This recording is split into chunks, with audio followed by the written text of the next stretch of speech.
अच्छा बेटा, last time हमने कॉन्वेक्स स्फेरिकल सर्फेसेस के लिए कुछ केसेस किए थे, आई थिंक 3 या 4 केसेस किए थे, और उसके हमने रिलेशंस बना के देखे थे। ठीक है, कॉनकेव स्फेरिकल सरफेस के लिए रिलेशंस बना लेंगे या बना के दिखाऊं एक?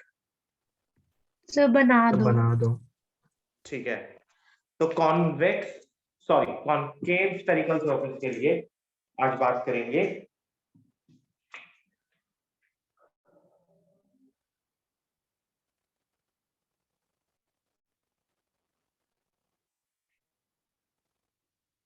सर ये 4th केस है ना?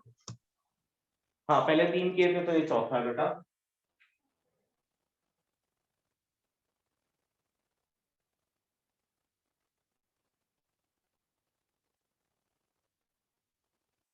पहले हमने तीनों करे थे कॉन्वेक्स के लिए, ये है concave spherical surface. Again let's say कि ये मेरे पास प्रिंसिपल एक्सिस है और कॉनकेव स्फेरिकल सरफेस में this particular the whole part, the inside the concave is basically denser medium, यानी कि हमने इसको बोला ग्लास है और ये डेंसर मीडियम है। बाहर हम एयर कंसिडर कर रहे हैं और ये हमारा है रेयर मीडियम। Of course, इसका refractive index mu1, इसका refractive index mu2, and the condition is that mu2 is greater than mu1. ठीक है, वो डेंसर है तो उसका refractive index बड़ा होगा और ये रेयर है तो इसका refractive index छोटा होगा। ठीक है, इन कंपैरिजन। इतनी बात क्लियर है? Yes sir. ओके, चलो एक काम करते हैं, यहां पर एक ऑब्जेक्ट रख लेते हैं। Now let's say this is our point object O and this is our incident ray। ठीक है, अब बेटा इंसिडेंट रे यहां पर है तो इधर आप क्या करोगे, एक नॉर्मल प्लॉट करोगे। इस नॉर्मल के ऊपर आप एक परपेंडिकुलर ड्रॉप करोगे। ये परपेंडिकुलर आपका आ गया नॉर्मल, तो ये बना सेंटर ऑफ कर्वेचर C। अब रे को कहां जाना चाहिए?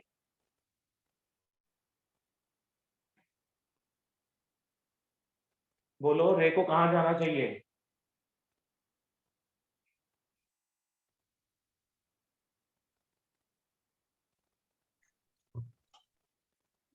It should towards the normal, should bend towards normal. This is rarer medium, this is denser, तो रे को कहां जाना चाहिए?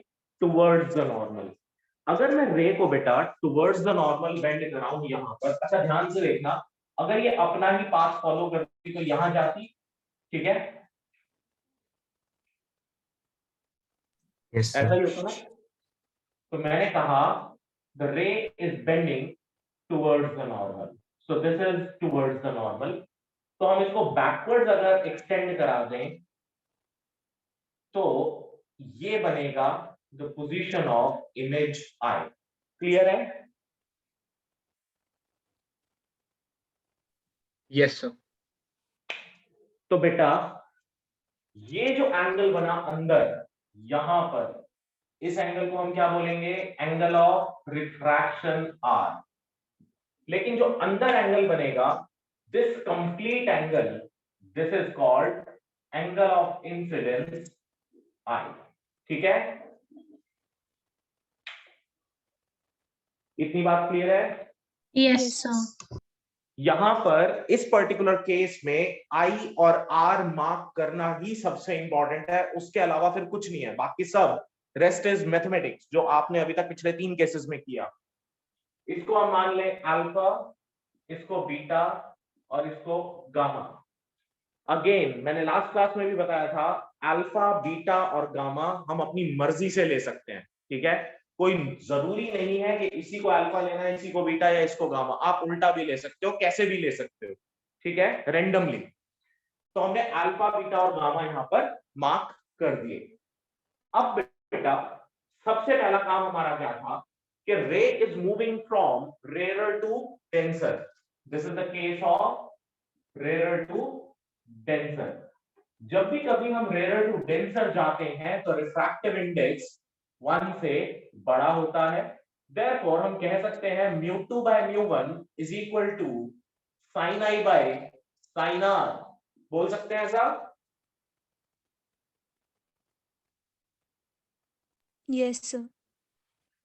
अब mu2 by mu1 is equal to sin I by sin r, and the initial assumptions were that I and R are comparatively very small, तो हम इसको I by R लिख सकते हैं. So finally we have mu2R is equal to mu1I. Now calculate the values of R and I. अगर मैं यहाँ से I की वैल्यू लूं तो देखो बेटा, let's say this is some point M, यहाँ से आपने एक परपेंडिकुलर ड्रॉप करा, this is N, this is your pole P. अब ध्यान से देखेंगे, ट्रायंगल लेंगे सबसे पहले OCM. अब OCM मैं यहां पर बना रहा हूं आपके लिए.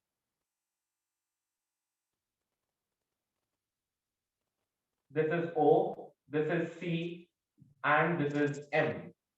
Now this is your I, ये रहा. This one is alpha and this one is gamma. तो I की वैल्यू यहां से निकल जाएगी, gamma minus alpha is equal to I. लिख सकते हैं बेटा? Yes, sir. तो mu1 gamma minus alpha is equal to mu2. अब निकाल लेते हैं R की वैल्यू. ठीक है, अब ध्यान से देखो R कहां पर बन रहा है. R बन रहा है नॉर्मल और रिफ्रैक्टेड रे के बीच में, और रिफ्रैक्टेड रे को हमने एक्सटेंड करा यहां पर. It means OIM,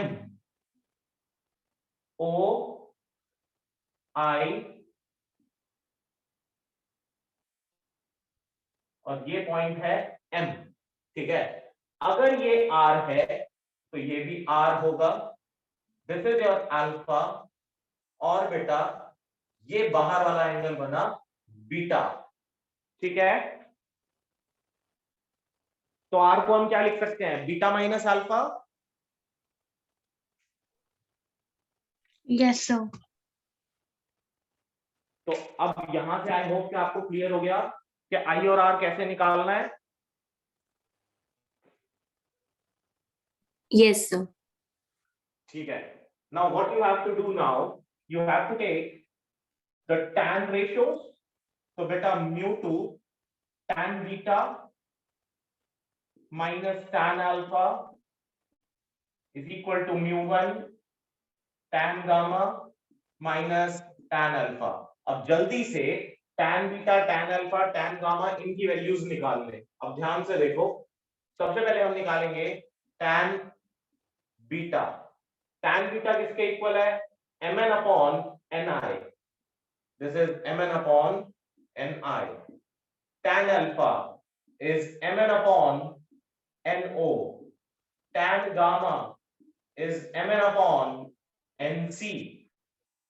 Now neglect the tan ratios again and put the values of alpha, beta and gamma in this equation. Let's say this is your first equation, और यहाँ पर आप ये वैल्यूज ही अगर पुट कर दें सीधा सीधा, तो mu2 mn upon ni minus mn upon no is equal to mu1 mn upon, ओ बेटा सॉरी एक गलती हो गई है यहाँ पे. देखो ये इसके साथ था, I और C के साथ. सॉरी, ये है बेटा I और ये है C. तो ये वाला एंगल बन रहा है R. ये रहा R, मैंने गलती कर दी. तो ये अल्फा होने के बजाय ये होना चाहिए बीटा आपके पास. तो दिस मस्ट बी, और ये बाहर होना चाहिए आपके पास. यस, ये गामा होना चाहिए. तो R की वैल्यू आपके पास आनी चाहिए, R is equals to gamma minus beta. Sorry, इसको लिखो बेटा gamma minus beta, gamma minus beta. तो tan गामा था हमारे पास mn अपॉन nc, और tan बीटा है mn upon ni is equal to mu1. ये ठीक है बिल्कुल, इसमें कुछ नहीं है. This is mn upon nc minus Mn/No। ठीक है। अच्छा देखो यहां मैंने अपनी गलती पकड़ी कैसे। वो क्या है बेटा, पहले तो मैंने वैल्यूज लिखी थी उसके अकॉर्डिंग दो जगह Mn/No आने लगा था। तो अगर दो जगह Mn/No आ जाता तो इसका मतलब ऑब्जेक्ट कैंसिल आउट हो जाता दोनों तरफ से, जो कि हो नहीं सकता, या ट्वाइस हो जाता, जो कि वैसे भी गलत है। तो हमारे पास NO सिर्फ एक ही बार आएगा। ठीक है। Yes sir.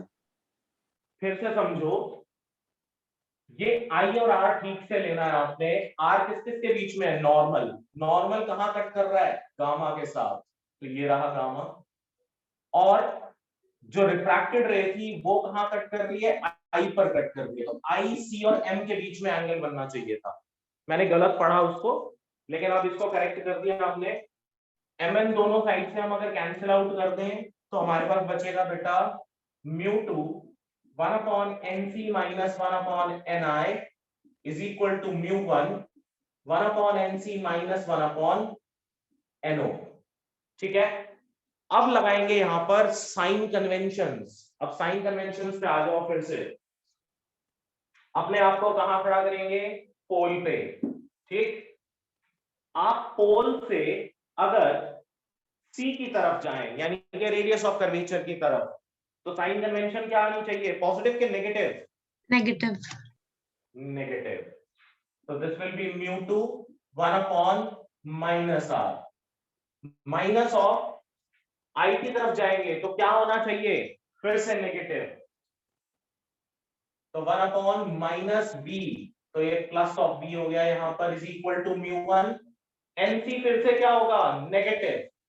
तो 1/-r माइनस, फिर से O की तरफ जाएंगे तो अगेंस्ट जा रहे हैं, 1/u नेगेटिव। तो नेगेटिव नेगेटिव क्या हो गया? फिर से पॉजिटिव। क्लियर है?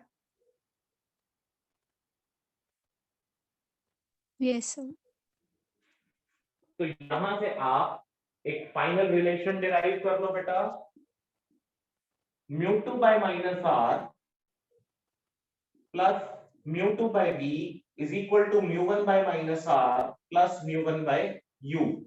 इसको इधर ले आए और इसको इधर ले जाए, तो this will be μ1 minus μ2/r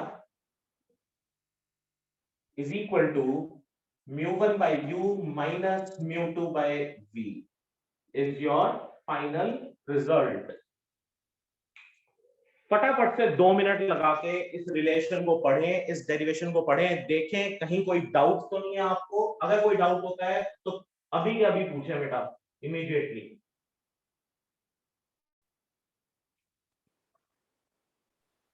तो आई होप जो दूसरा रिजल्ट है, हाँ बोलो बेटा। तो मतलब थिनलेंस फॉर्मूला ऐसे ही होगा ना? हाँ बेटा, थिनलेंस फॉर्मूला हम अब इसके बाद डिराइव करेंगे। नहीं मैं सब वैसे पूछ रहा हूँ कि अगर दूसरा रिजल्ट है μ2 minus μ1/r is equal to, जैसे उसमें 1/v minus 1/u लेते हैं, हाँ बेटा उसमें बिल्कुल वैसे ही ले बिल्कुल। लेंगे। हाँ बिल्कुल बिल्कुल बिल्कुल बिल्कुल वैसा ही होगा। ठीक है, सबको इतना पार्ट क्लियर है? अन्वेषा क्लियर है?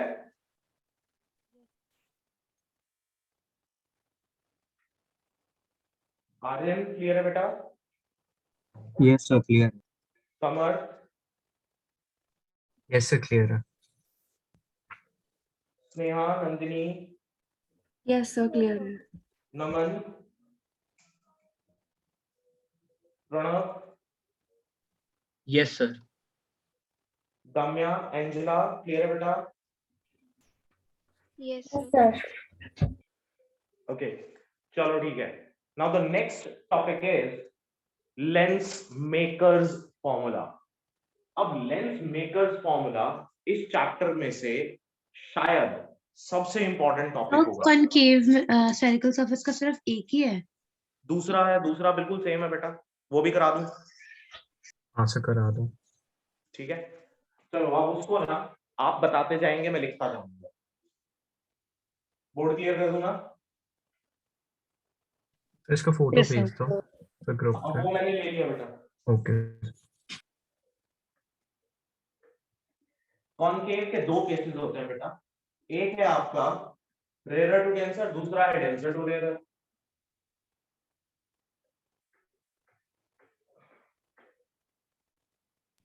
दोनों में वर्चुअल एंड डायरेक्ट होगा ना? हाँ,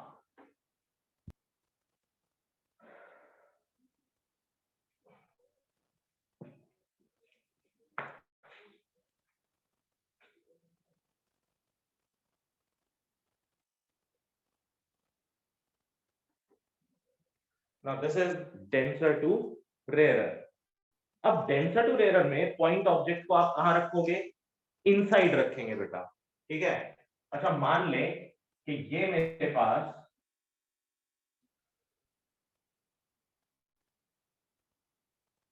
एक कॉनकेव स्फेरिकल सरफेस, ये प्रिंसिपल एक्सिस, यहां मैंने प्लेस कर दिया एक ऑब्जेक्ट, ठीक है। अब सबसे पहली बात, the only important thing is कि आप यहां पर नॉर्मल कैसे मार्क करेंगे। नॉर्मल मार्क करने के लिए कोई अलग से मेथड नहीं है। एक ही बात याद रखनी है कि स्फेरिकल सरफेस के ऊपर आप टेंजेंट लगाएंगे और उस टेंजेंट के ऊपर एक परपेंडिकुलर ड्रॉप करेंगे, that will be called the normal. अब आप यहां टेंजेंट लगाओगे कैसे, देखो ध्यान से।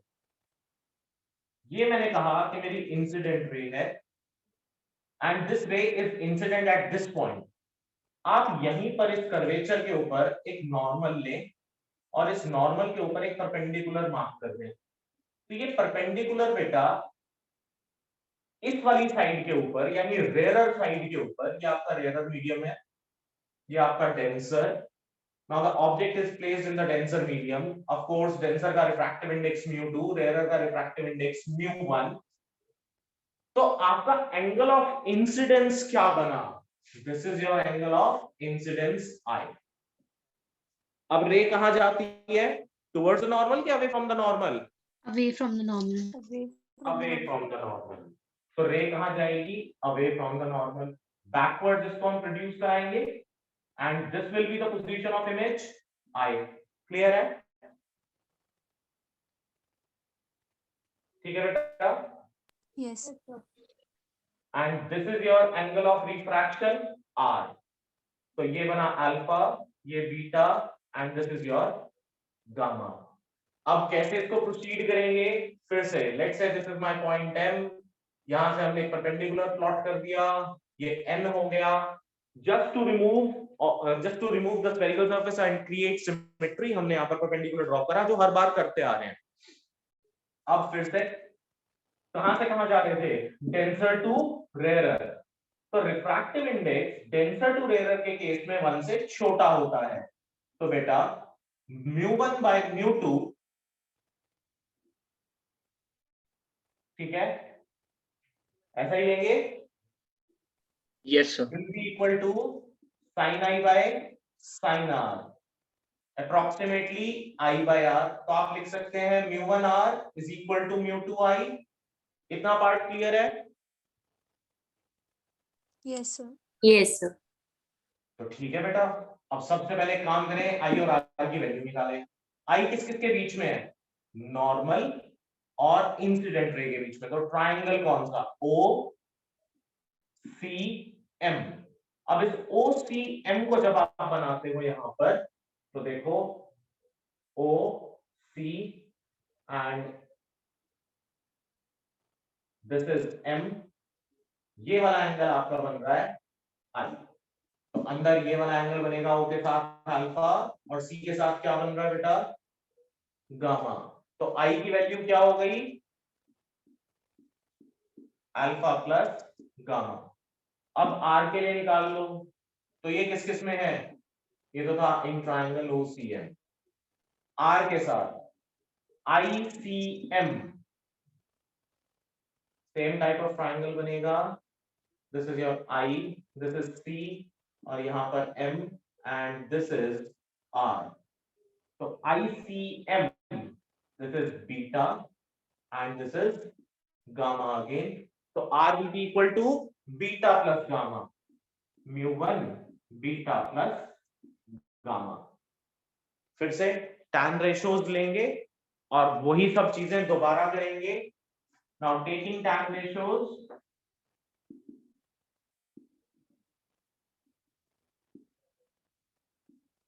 tan बीटा, अब अपने आप को कहां रखेंगे हम लोग, फिर से पोल पे यहां खड़े हो जाएंगे। tan बीटा लिया तो mn upon ni, tan alpha mn upon no, tan gamma mn upon nc। इन वैल्यूज को यहां पुट करो इन इक्वेशन नंबर 1, तो μ1 is mn upon ni plus mn upon nc is equal to μ2 with mn upon no plus mn upon nc। mn cancel out हो जाएगा, तो μ1 1 upon ni plus 1 upon nc is equal to μ2 1 upon no plus 1 upon nc। Now बेटा ध्यान से देखें, nc क्या है, radius of curvature. Sign क्या होना चाहिए,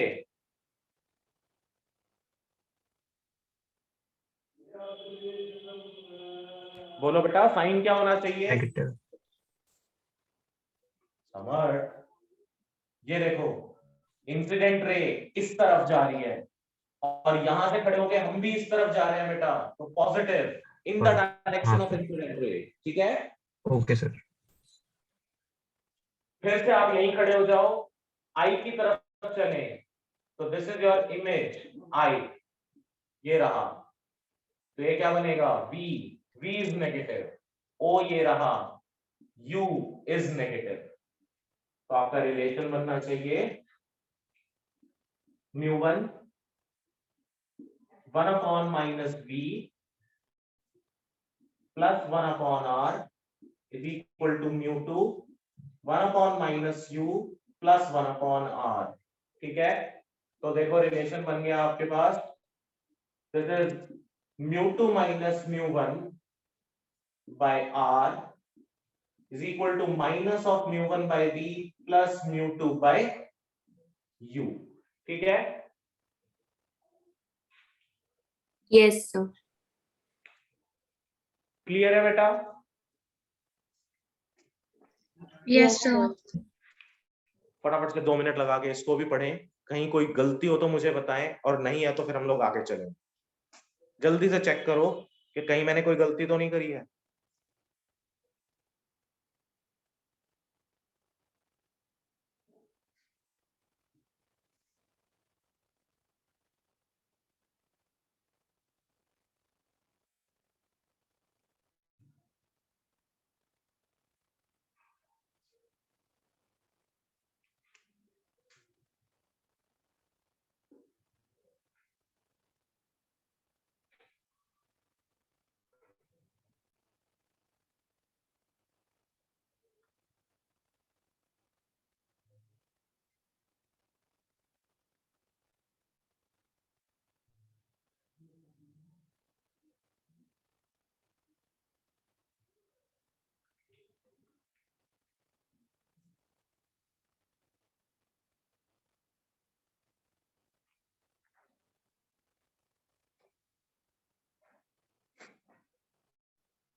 All okay?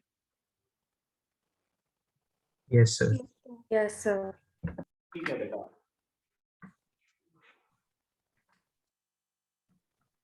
So the next topic is Lensmaker's formula, और इस particular unit में से there are 2 to 3 very important topics. One is Lensmaker's formula, another one is interference, and third one is diffraction. Now there are a lot of other topics also, but importance इन्हीं की ज्यादा रहती है। ठीक है, now Lensmaker's formula जब भी कभी हम derive करेंगे, then we have to do all these things again and again. हमें 2 बार ये रिफ्रैक्शन देखनी पड़ेगी। ठीक है, तो इसीलिए इसके सभी इंडिविजुअल केसेस हमें आने जरूरी हैं।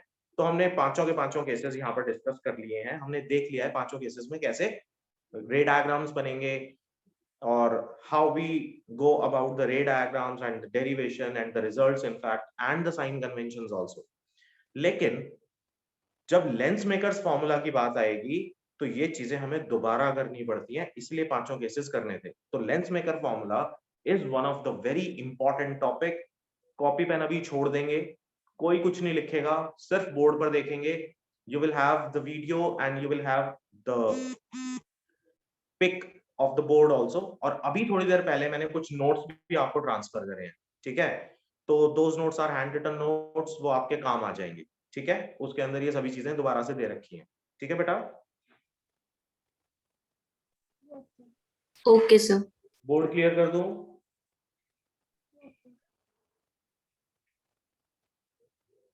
कर दूं? Yes sir. Yes sir.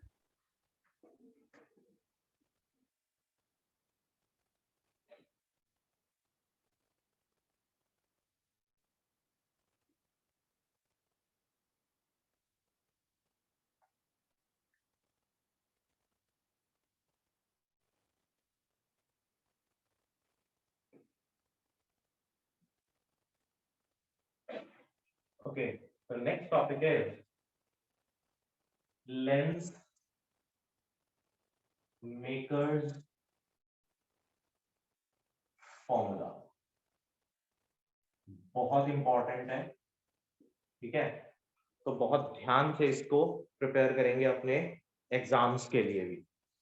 Lens makers formula बनाते हुए मैं बेटा दो अलग अलग सर्फेसेस का, क्योंकि हमें रिफ्रैक्शन यहाँ पर ऑब्जर्व करना है, तो दो डिफरेंट कलर्स से इसको बनाने की कोशिश करूंगा।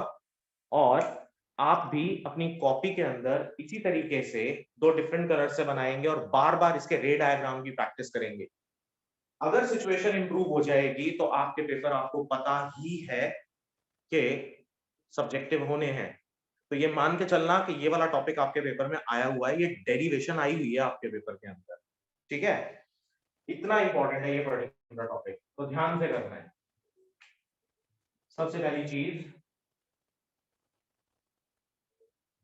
लेंस हमेशा हमारा एक थिन लेंस होगा, और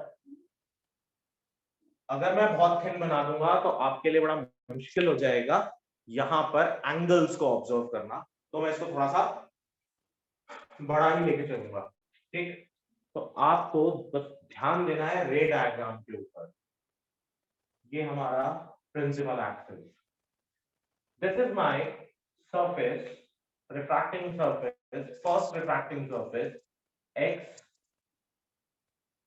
p1 y and this is p2। अभी तक क्या होता था, हमारे पास सिर्फ एक ही रिफ्रैक्टिंग सरफेस होता था और इमेज बन जाती थी दूसरे मीडियम में जाके।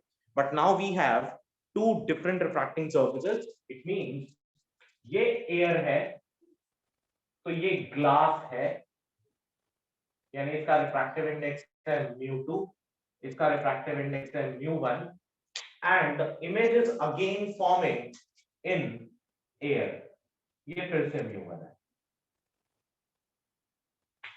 अब ध्यान से देखेंगे कि क्या हो रहा है। लेट्स से कि first object is placed somewhere here, ये हमारा है object O, point object O। Point object O से ये हमारी इंसिडेंट रे। अब इस इंसिडेंट रे के इस पॉइंट पर इंसिडेंट होने के बाद क्या होना चाहिए, क्योंकि रे is now moving inside the denser medium. हमने बोला μ2 बड़ा होता है μ1 से, इट मींस ये रेयर मीडियम है, ये डेंसर है और ये फिर से रेयर है। तो रे को किस तरफ जाना चाहिए बेटा? Towards the normal. Yes sir. अब ये वाला जो मेरा सरफेस है, इसके लिए जितने भी रेज होंगे, जितने भी एंगल्स होंगे, वो मैं रेड कलर से बनाऊंगा और इसके लिए सारे ब्लू से, ठीक है? जिससे कि आपको प्रॉपरली डिफरेंशिएट हो जाए।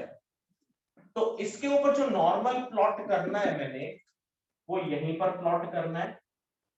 ये रहा, this is my angle of incidence I। अब इंपॉर्टेंट बात ये कि जब मैं सिर्फ xpy को कंसिडर कर रहा हूं तो मैं ये मान के चलूंगा कि xp2y इज नॉट एग्जिस्टिंग। तो इस पर्टिकुलर सरफेस के लिए जो नॉर्मल होगा वो इस पॉइंट पर आकर कट करेगा, तो दिस इज माय C1। इसको हम क्या नाम देंगे? C1।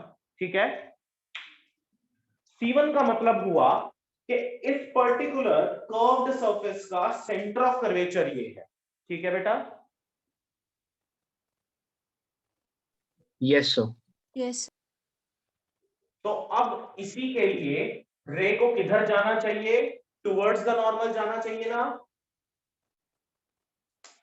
Yes, sir.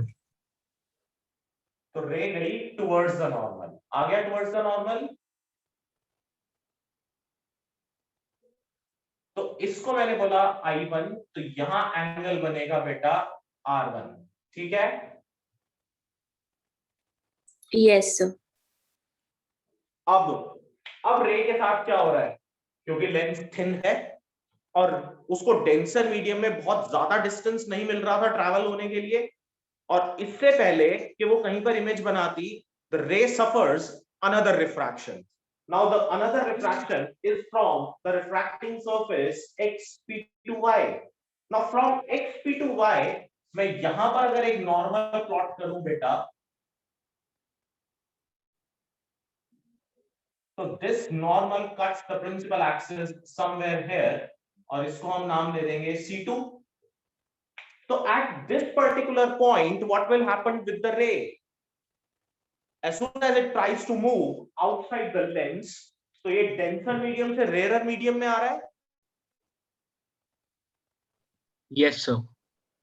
जब ये डेंसर से रेयर में आएगा बेटा, तो ये कहां जाएगा? टुवर्ड्स द नॉर्मल के अवे फ्रॉम द नॉर्मल?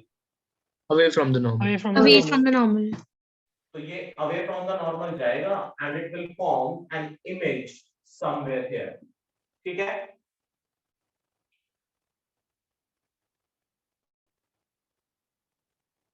ठीक है बेटा? Yes, sir. इतनी बात क्लियर है ना? Yes, sir. Yes, sir. लेकिन बेटा हमने बोला था कि जब xp2y एग्जिस्ट कर ही नहीं रहा, तो इसकी इमेज कहां बननी चाहिए थी? इसकी इमेज बननी चाहिए थी at some point here I dash।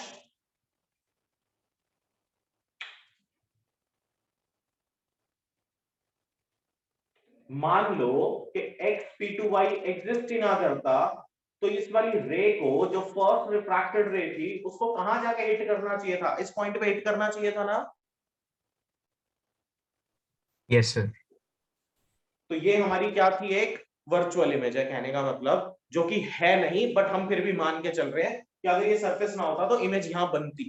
ठीक है? ठीक है? Yes, sir. Yes, sir. अब इसके आई और आर मार्क कर लें। देखो जरा ध्यान से, अगर मैं इस आई डैश को एक वर्चुअल ऑब्जेक्ट मान लूं, क्या मान लूं? Virtual object. किसके लिए? इस इमेज के लिए।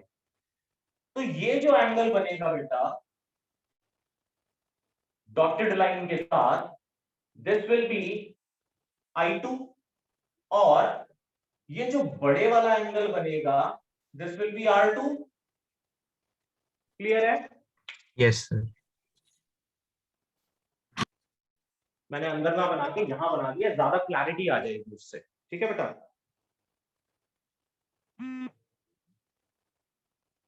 ठीक है ना? Sir, हाँ बेटा। sir, I2 थोड़ा थोड़ा बड़ा बना दो, उससे ऐसा लग रहा है R1 R2 और I2 इक्वल है। थोड़ा मतलब दूर बना दो। यहां बना दे। ठीक है? हाँ सर, हाँ सर। This is I2। ठीक है? फटाफट बेटा सिर्फ 1 मिनट लगा के रे डायग्राम ध्यान से देखेंगे और ये बताएंगे कि किसी को रे डायग्राम में तो कोई दिक्कत नहीं है।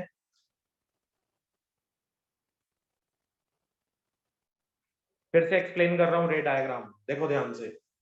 ये रहा ऑब्जेक्ट हो, first ray, incident ray, which is incident at this point, यहां से बेंड करेगी towards the normal, towards the normal अगर बेंड करती है और xp2y एग्जिस्ट नहीं करता तो इमेज यहां बननी चाहिए थी, लेकिन क्योंकि xp2y है तो इससे फिर से रिफ्रैक्शन सफर करेगी and it will move away from the normal. तो this is the position of final image. Clear है?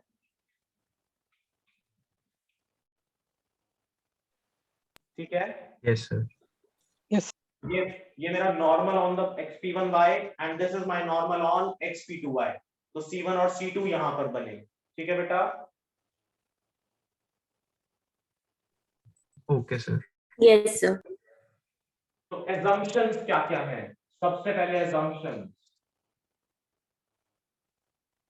assumptions हमने लिए बेटा। पहला, mu2 बड़ा है mu1 से। दूसरा, angles are small। तीसरा, length is thin। ठीक है, अब बात करेंगे रिलेशन डिराइव करने के बारे में कि रिलेशन कैसे डिराइव होगा। देखो ध्यान से, फॉर xp1y, अच्छा ये वाले एंगल्स तो हमने मार्क ही नहीं करे अभी, इनको भी मार्क कर लेते हैं। लेट्स से कि ये अल्फा, ठीक है, इसको हमने बोल दिया बीटा, इसको हमने बोल दिया बीटा डैश, इसको बोल दिया गामा और इसको बोल दिया गामा डैश। ठीक है, Yes, sir. अब लेंथ के कर्वेचर को रिमूव करने के लिए यहां से परपेंडिकुलर ड्रॉप करेंगे। So this perpendicular is M N, एक यहां से ड्रॉप करना पड़ेगा। Let's say this is K S. So as the lens is thin, either we calculate the distances from N or from S or from P1 or P2. The distances almost remains same because the lens is thin. ठीक है? Yes, sir. Yes, sir. So let's move on to the derivation of first case. Now, in the first case, the ray is moving from rarer medium to denser medium. So for xp1y, mu2 by mu1 is equal to I1 by R1. लिख सकते हैं ऐसा? Yes, sir. Because we are moving from rarer to denser medium, तो हमने कहा refractive index 1 से बड़ा होगा, ये हमने पहले पढ़ रखा है बेटा। तो mu2 by mu1 is equal to I1 by R1. Now the relation becomes mu2 R1 is equal to mu1 I1. अब ध्यान से देखो, सबसे पहले मैं I1 की वैल्यू निकालूंगा। तो I1 किस किस के इक्वल हुआ? Alpha plus beta dash. So this becomes mu1 alpha plus beta dash. mu2 value निकालेंगे R1 की। अब ये R1 किस किस के बीच में है? देखो बेटा ध्यान से, R1 है ये डॉटेड लाइन I1 और साथ ही साथ ये वाली डॉटेड लाइन C1 के साथ, यानी कि इसका जो ट्रायंगल बन रहा है वो कुछ ये बन रहा है। This is I1 on principal axis,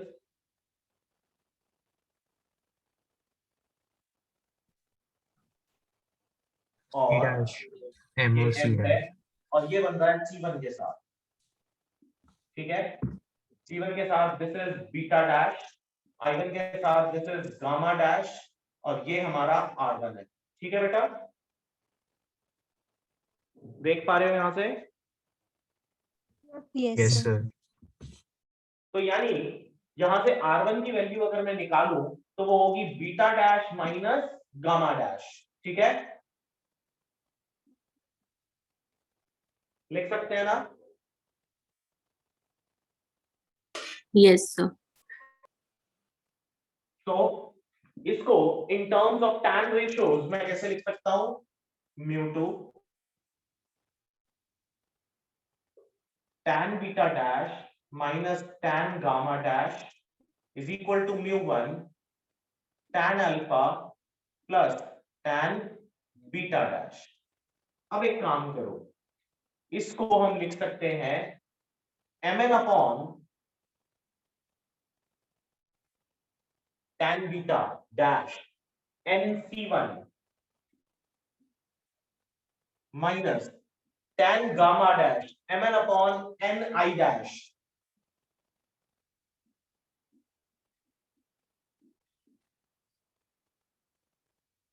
अच्छा एक काम करते हैं, इसको डैश की जगह ना 1 लिख लेते हैं, क्योंकि ना we are using dash for angles, तो वहां पर उसको i1 लिख लेते हैं। ठीक है, कोई प्रॉब्लम तो नहीं है?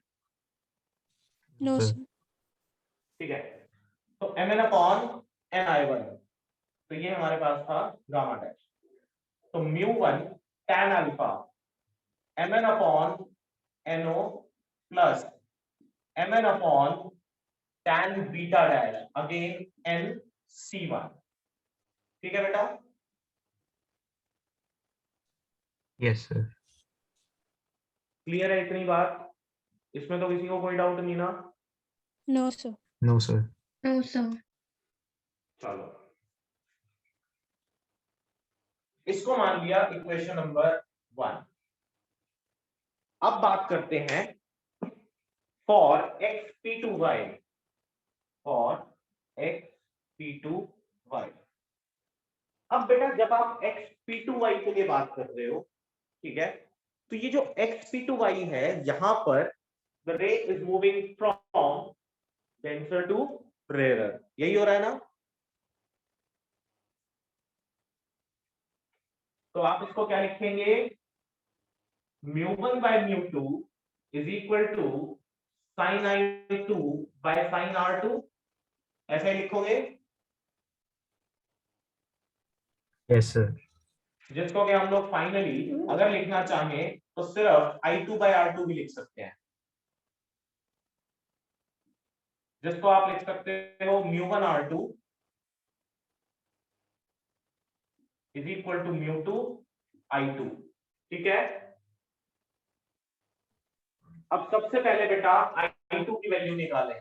ये रहा i2 आपके पास, ये रहा, ठीक है। तो i2 की वैल्यू किस किस के इक्वल होगी? i2 होगा बेटा beta plus gamma dash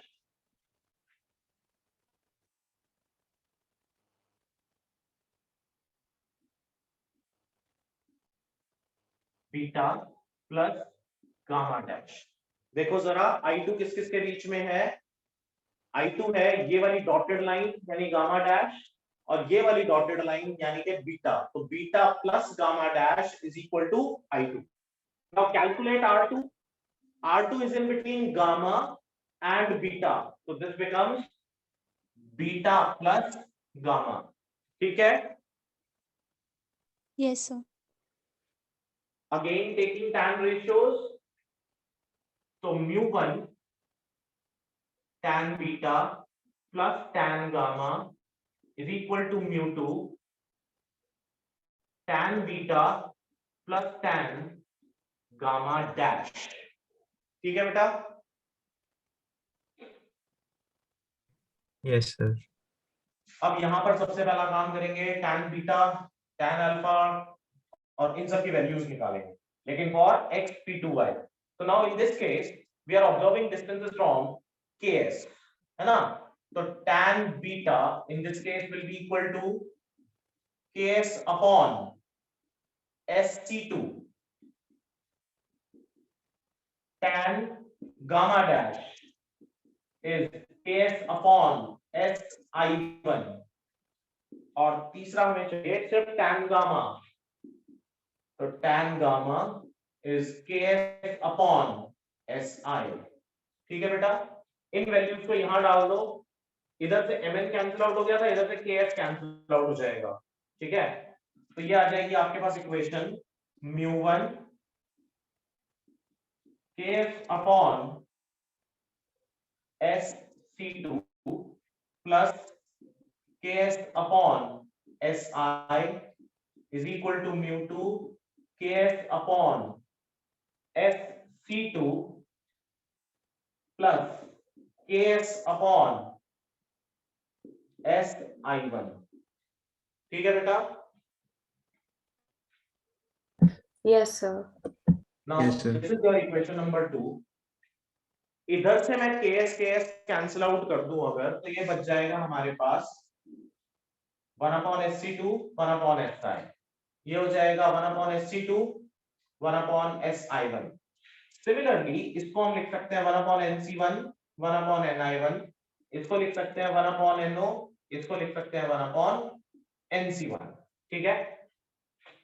Now the next step is adding 1 and 2। अब जब आप 1 और 2 को ऐड करोगे बेटा, तो ध्यान ये देना है कि mu2 में mu2 वाली टर्म्स ऐड करेंगे और mu1 में mu1 वाली टर्म्स ऐड करेंगे। ठीक है। Yes, sir. Yes, sir.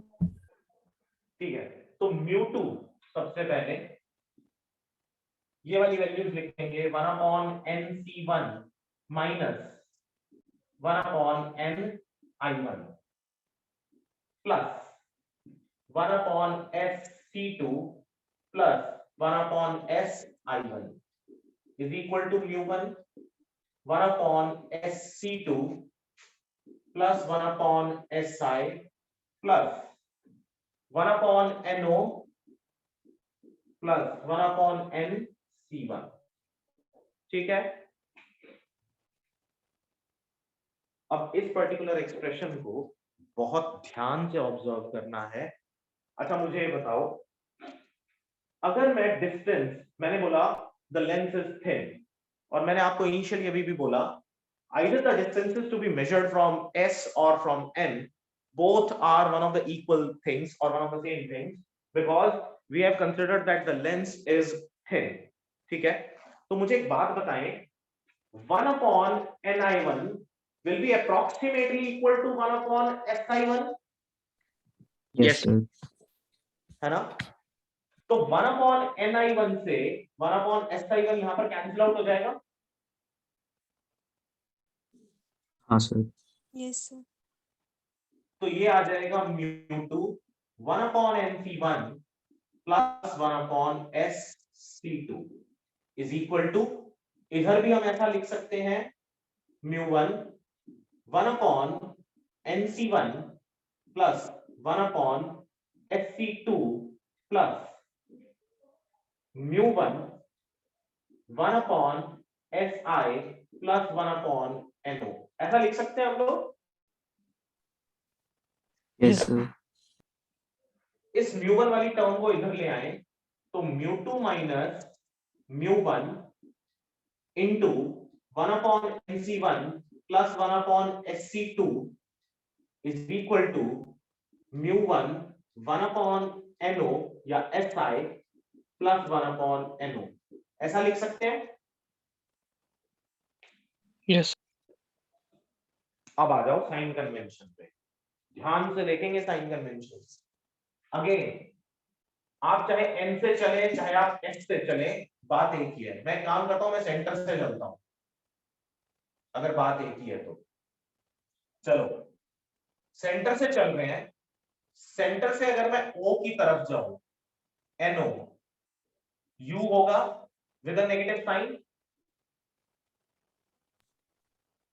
Yes sir. Incident ray की डायरेक्शन ये है and we are moving against the direction, तो नेगेटिव ऑफ U आ जाएगा। Yes, sir. Yes, sir. Yes sir. अगर बेटा मैं C2 और N के बीच का डिस्टेंस मेजर करूं, this will be minus of R।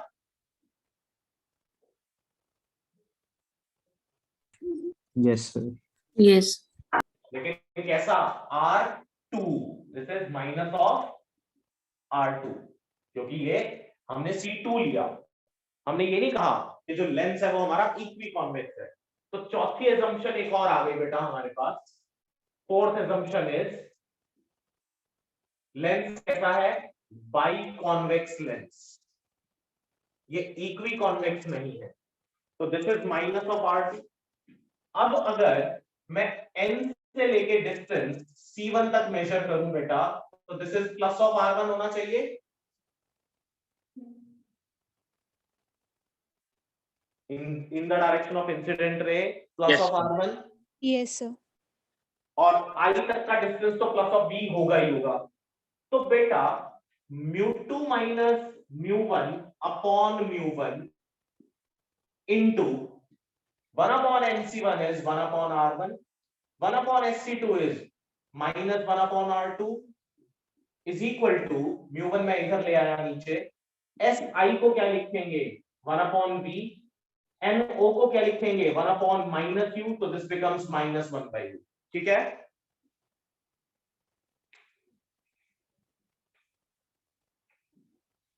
फिर से देखो mu1 को इसके नीचे ले आए तो बना mu2 minus mu1 by mu1. Correct है, इसमें तो कोई डाउट नहीं. No sir. NC1 क्या है, NC1 is positive R1, तो यहां पॉजिटिव R1 आ गया. FC2 क्या है, नेगेटिव ऑफ R2, तो माइनस ऑफ 1 by R2 आ गया.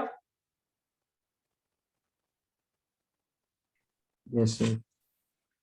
S से लेके I तक, this is final image distance. Image distance क्या होगा, पॉजिटिव, तो दिस इज 1 by V.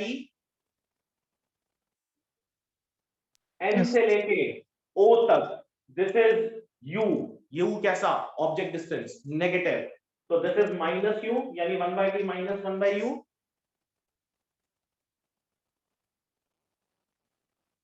ठीक है, यस सर. अब नेक्स्ट स्टेप में क्या, इसको मैं यहां कर रहा हूं बेटा, ध्यान से देखना. mu2 by mu1 minus 1 upon R1 minus 1 upon R2 is equal to 1 upon V minus 1 upon U, ऐसा लिख सकते हैं.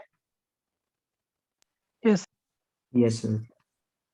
mu2 by mu1 क्या होता है, mu, यही होता है ना mu2 by mu1, हाँ sir. mu from rarer to denser, so this becomes mu minus 1 upon R1 minus 1 upon R2 is equal to 1 by F.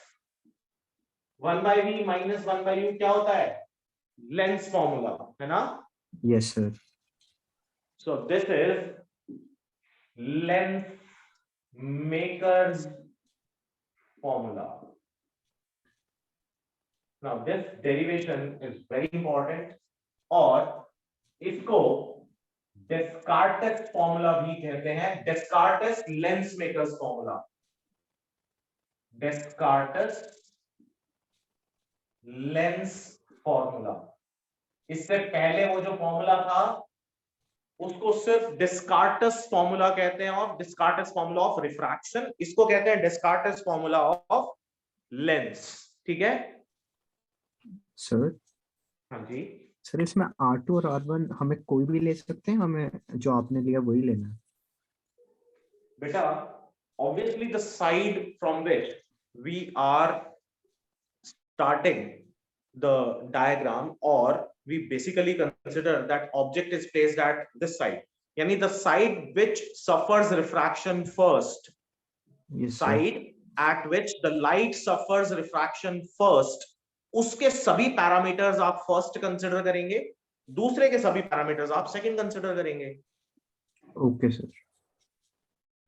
तो जिस साइड पर ऑब्जेक्ट रखा होगा वो आपकी फर्स्ट साइड है, and the light is suffering refraction at this point, तो इसका सेंटर ऑफ कर्वेचर आपको पहले चाहिए होगा ना बेटा, ओके सर. क्योंकि नॉर्मल आप पहले यहीं पर प्लॉट करोगे. हाँ सर. 2 मिनट लगाएं, इसको ध्यान से देखें, पूरी की सबको क्लियर है. Yes. रिया क्लियर है बेटा? Yes, पूरी sir. डेरिवेशन आ सकती है. हाँ बेटा. आन्या क्लियर है? Yes, sir. Angela?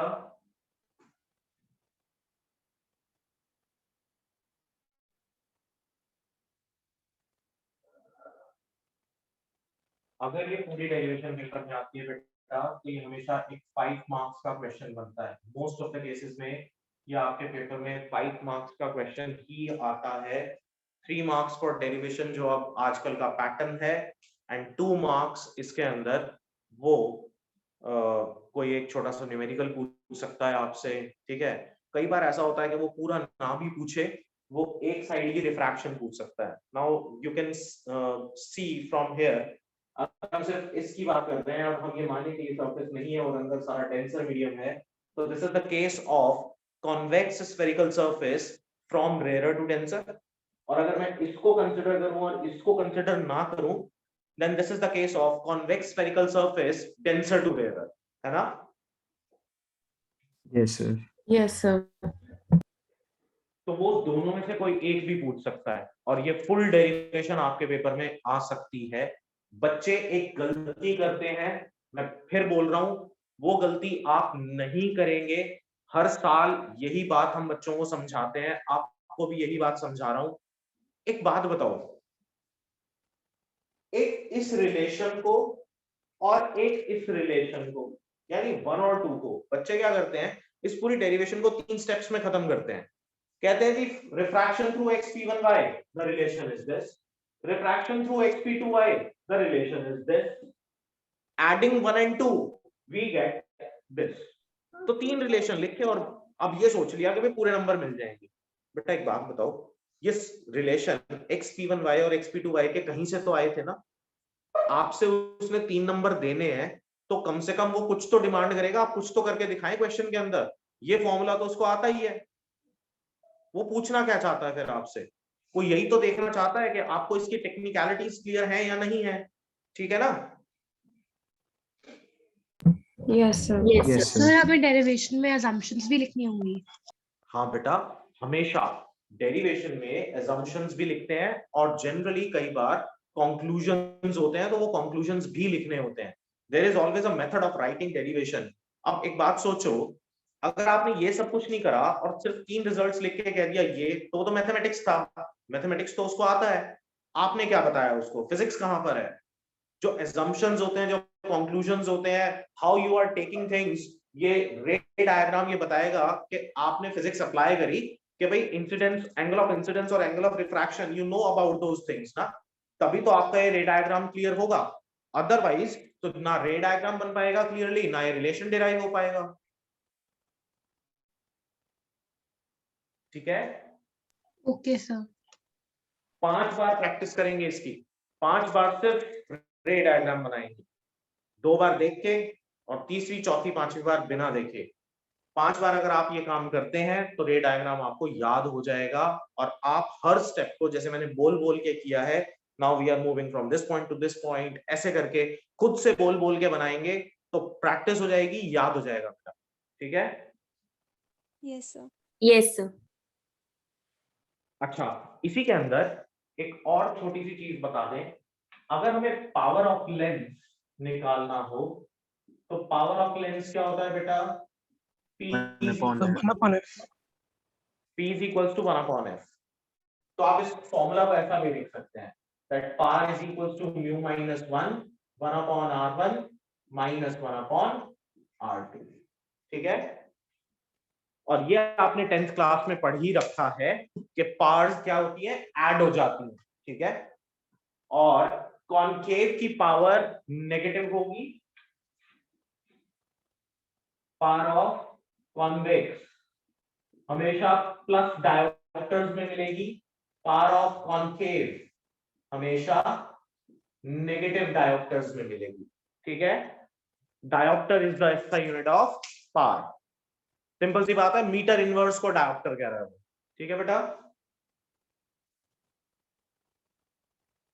Yes, sir. Yes, sir. आप डायोप्टर को ही मीटर इनवर्स कह सकते हैं। ठीक है ना? Okay, sir. तो यहां तक का पार्ट सबको क्लियर है? Yes, sir. अच्छा, सर हमने डेरिवेशन में साइन ऑलरेडी पुट कर दिया ना? क्या पुट कर दिया? साइन। साइन? हाँ, sign Yes, sir. Convention, sign conventions ना? ये सर साइन कन्वेंशन। हाँ, साइन कन्वेंशन हमने यहाँ लगा दिया बेटा। सर जब हम वैल्यू डालेंगे अब तो हमें डालने की जरूरत है या नहीं? दोबारा डालना पड़ेगा।